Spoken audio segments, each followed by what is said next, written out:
নমস্কার দর্শক বন্ধু, আমি সুরজিৎ ব্যানার্জি আরও একবার আপনাদের কাছে সৌভাগ্য দিশা চ্যানেল নিয়ে উপস্থিত হয়ে গেছি। আমি প্রতিদিনই 2025 সাল রাশিগত ভাব অনুযায়ী প্রত্যেকের জীবনযাত্রা কেমন চলতে পারে, অর্থনৈতিক থেকে বা শারীরিক মানসিক সব জায়গাটাই বলার চেষ্টা করছি, ছোট ছোট করে বলতে চেষ্টা করছি, কারণ অনেক বড় ভিডিও, লং ভিডিও হলে আপনারা বোর হয়ে যাবেন। ওভারঅল একটা শুনে রাখুন কীরকম হতে চলেছে 2025 সাল। মীন রাশি বলেছি, মিথুন রাশি বলেছি, এরপর আমি বলবো কর্কট রাশি। কর্কট রাশির জাতক জাতিকাদের ক্ষেত্রে একাদশে বৃহস্পতির অবস্থান বৃষ রাশিতে। সুতরাং আমরা প্রত্যেকেই জানি একাদশে বৃহস্পতি মানে প্রবল পয়সা, প্রচুর পয়সা। যারা কর্কট রাশির জাতক জাতিকা তাদের সামনে কিন্তু অনেক পয়সার যোগাযোগ আসছে। কর্কট রাশি জাতক জাতিকাদের ক্ষেত্রে বলবো এই মুহূর্তে মঙ্গল কর্কট রাশিতে অবস্থান করছে, বক্রী অবস্থায় অবস্থান করছে। সুতরাং এবং তার উপর যেহেতু রাহু মীন রাশিতে বসে নবম দৃষ্টিতে কর্কট রাশিকে দেখছে, তাহলে রাহু মঙ্গলের একটা কম্বিনেশন তৈরি হচ্ছে এবং চন্দ্র অলরেডি ওখানে রয়েছে।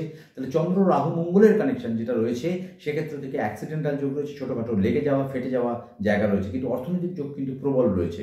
এবার বলবো শারীরিক সমস্যা জানুয়ারি থেকে মে মাস পর্যন্ত কর্কট রাশির জাতক জাতিকাদের কিন্তু রক্তজনিত কোনো ব্যাধি হওয়ার সম্ভাবনা হতে পারে। বিলো দ্য বেল্ট, পেটের তলাদশে কোনো রকম সমস্যা হওয়ার সম্ভাবনা তৈরি হতে পারে।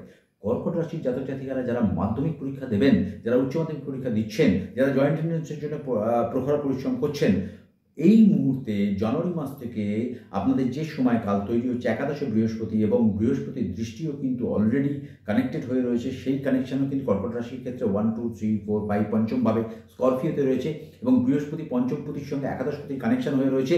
সেই জায়গা থেকে কোনো ইনভেস্টমেন্ট ডবল হতে পারে। সেই জায়গা থেকে যারা পড়াশোনা করছেন তাদের ক্ষেত্রে কিন্তু নিজেদের বুদ্ধি বলের মাধ্যমে সাকসেস কিন্তু রয়েছে। এতদিন যা পরিশ্রম করেছেন, যা রেজাল্ট পেয়েছেন 2025 সালে সুদে আসলে সবটাই কিন্তু আপনারা তুলে নিতে পারবেন।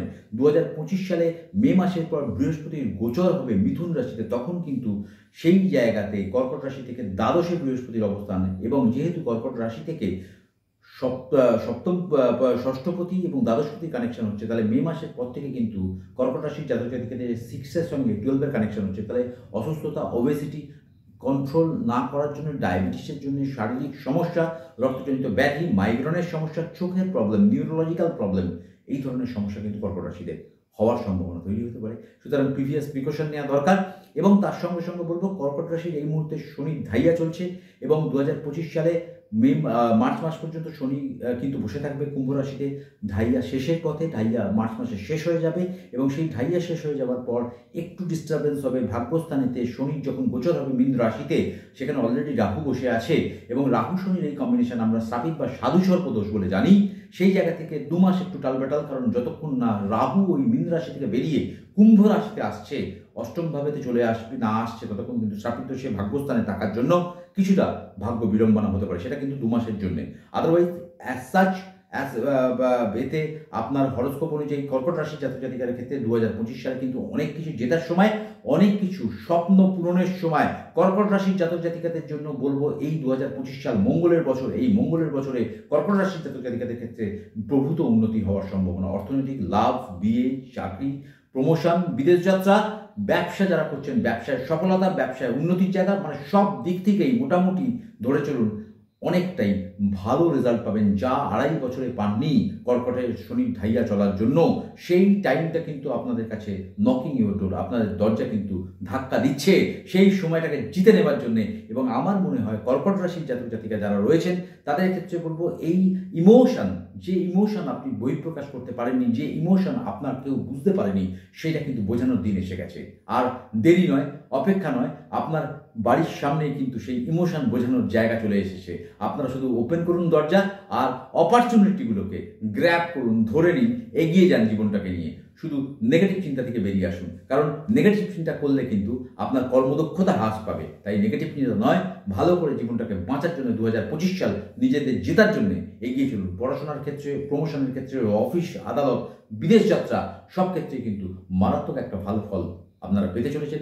শনি কিন্তু চলে যাবে মার্চ মাসের পরেতে মীন রাশির ঘরেতে এবং নবমে কর্কট রাশি থেকে নবমে শনি চলে যাবে মীন রাশির ঘরেতে এবং শনি থার্ড অ্যাসপেক্টে দেখবে রাহুকে, সেটা কিন্তু আপনার থার্ড অ্যাসপেক্টে দেখবে কিন্তু টোরাসকে, বৃষভ রাশিকে। সেই বৃষভ রাশি কিন্তু কর্কট রাশির থেকে একাদশ ভাব এবং বৃষভ রাশি হচ্ছে কর্কট কুম্ভের শনির বন্ধুর স্থান। সুতরাং একাদশ ভাব মিত্রতার স্থানে যখন দেখবে, সেক্ষেত্রে থেকে শনি কিন্তু আপনাকে ছপ্পর ফাড়তে দিতে পারে। সুতরাং মার্চ মাসের পর থেকে আরও প্রভূত ভালো সময় আপনাদের জন্য অপেক্ষা করছে। ভালো থাকুন, ভালো রাখুন সবাইকে। আর যদি প্রোগ্রামটা ভালো লাগে, শর্ট করে ছোট ছোট করে আপনাদের বলার চেষ্টা করছি, অনেক ইলাবরেটলি বলছি না, আপনাদের বোর করবো না। সুতরাং যদি ভালো লাগে অবশ্যই প্রোগ্রামটি প্লিজ শেয়ার করে দিন, আমাকে অনেক আশীর্বাদ করুন, ভালোবাসুন। আর যারা যারা মনে করছেন আমাকে একবার চেম্বারে এসে দেখালে, কনসাল্ট করলে ভালো হয়, অবশ্যই বুকিং নাম্বারে ফোন করে চলে আসুন, আমি যথাসাধ্য চেষ্টা করব। ভালো থাকুন, ভালো রাখুন, নমস্কার।